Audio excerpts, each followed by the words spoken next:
Hello. Nag-install ako ng wallflower gasket ito, PMS to eh. Hindi PMS kasi ang kakapal ng mga takuling, ng mga carbon ngayon sa intake.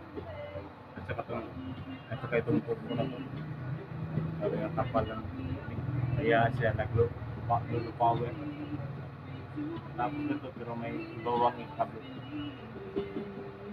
Yan lang.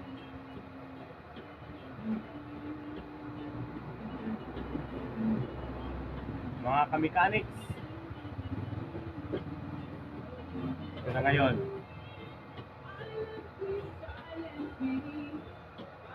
PMS.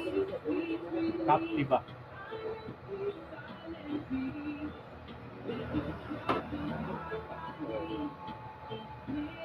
BCD Captiva.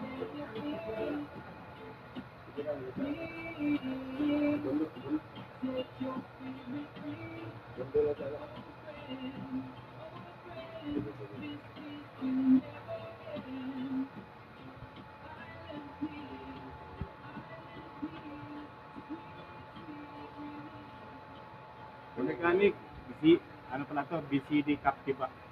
Ito, 2014 mounting mo. 10? 2010 nakita mo yung ano, yung warfare niya, 2010 talaga kami kami.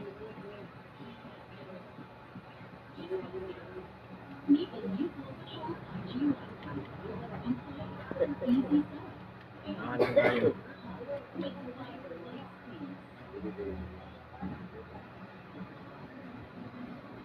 Ano ba yung tatanggalin mo dyan, boss? Kinakabit ko na yung ano, inikitan ko yung injector niya, yung flower. Yung cover niya na ano, ito, yan ang kinabit ko. Yung ano, yung intake manifold nito, pinapabricate ko pa kasi sira yung sa may tubig. Yung sa tubig.